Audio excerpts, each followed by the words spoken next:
Dominican media mission के दैनिक आहार में आपका स्वागत है। सबों को जय यीशु।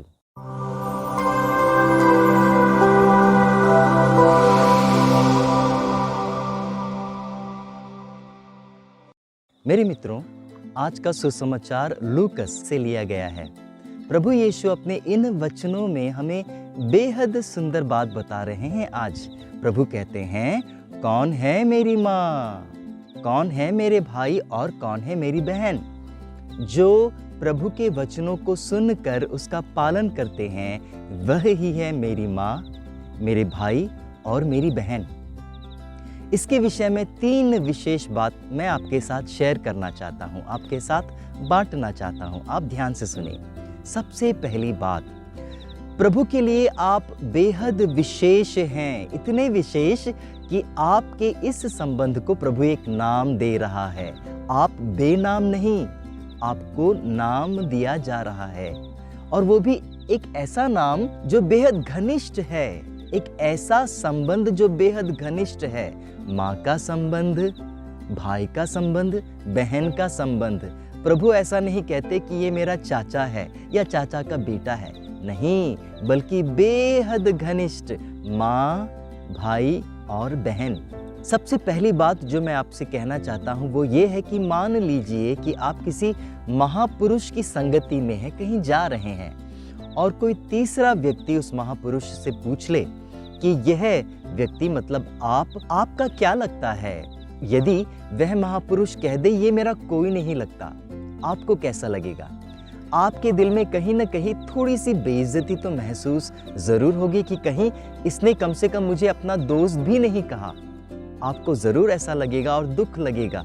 लेकिन वही महापुरुष उस अजनबी से यदि कह दे ये मेरा भाई है, या फिर ये मेरी बहन या मेरी माँ है, आप सोचिए मेरे मित्र, मेरे प्यारे भाइयों और बहनों, क्या आप खुशी से फूले नहीं समाएंगे? जरूर आप इस महान व्यक्ति के भाई कहलाने योग्य समझे गए, भले ही खून का रिश्ता न हो। प्रभु यीशु आज आपके इस रिश्ते को एक विशेष नाम दे रहे हैं, और वो नाम है बेहद ही घनिष्ठ नाम, भाई, बहन और माँ।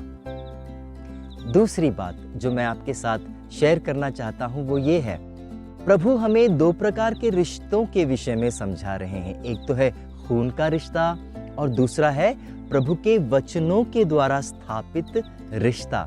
इन दोनों के बीच की भिन्नता के बारे में प्रभु यीशु कह रहे हैं।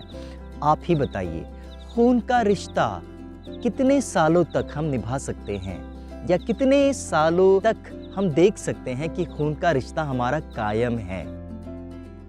1 साल, 10 साल, 20 साल, 50, 60, 70 या 100 साल या 110 साल? बस इतना ही। हमारे खून के रिश्ते की सीमा होती है, सीमित होते हैं। और हम अपने अनुभव से भी बता सकते हैं, जब बच्चे शादीशुदा हो जाते हैं, अपने पैरों पर खड़े हो जाते हैं, तो हो सकता है वो अपने माता पिता को भी भूल जाएं। तो कहाँ गया खून का रिश्ता? खून का रिश्ता तो वहीं समाप्त हो जाता है, हम उसे निभा नहीं पाते। लेकिन प्रभु आज हमें समझा रहे हैं कि ये जो रिश्ता है, प्रभु के वचन के द्वारा स्थापित रिश्ता, सीमित नहीं, इसकी कोई सीमा नहीं।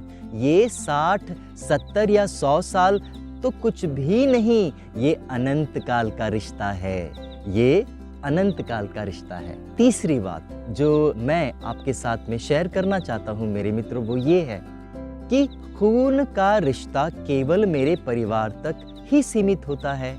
जब मैं अपने परिवार के विषय में बोलूं तो मैं कहता हूं मेरी माँ, मेरे भाई, मेरे रिश्तेदार हैं। लेकिन प्रभु के वचन के द्वारा स्थापित रिश्ता वो सीमित नहीं रहता, वो मेरे परिवार तक ही सीमित नहीं रहता, वो मेरे गांव तक ही सीमित नहीं रहता, मेरे खानदान तक ही सीमित नहीं रहता, वो सारे विश्व में फैल जाता है, सारे विश्व में फैल जाता है। भले ही आप अफ्रीका के ही क्यों न रहने वाले हो, अमेरिका के ही क्यों न रहने वाले हो, पाकिस्तान, चाइना या बांग्लादेश के ही क्यों न रहने वाले हो, इंडिया के, भारत के ही क्यों न रहने वाले हो, आप सब प्रभु में मेरे भाई बन जाते हैं, मेरी बहन बन जाते हैं, मेरी माँ बन जाते हैं। इतना ही नहीं, प्रभु यीशु के भाई, प्रभु यीशु की बहन, प्रभु यीशु के माँ हो आप, इस वचन के संबंध द्वारा, रिश्ते के द्वारा। प्रभु यीशु का यह रिश्ता मात्र मेरे चर्च में ही सीमित नहीं है। हर कोई इंसान जो प्रभु के वचन को सुनता है, उस पर भरोसा करता है, उसका पालन करता है, वो भी मेरी माँ है। मेरे प्यारे भाइयों और बहनों, तो आप ही बता दीजिए कि खून का रिश्ता महान है या प्रभु यीशु के वचन के आधार पर स्थापित रिश्ता महान है, और आप किस रिश्ते को निभाना चाहते हैं? यही प्रश्न आपसे आज प्रभु पूछ रहे हैं। सबों को जय श्री।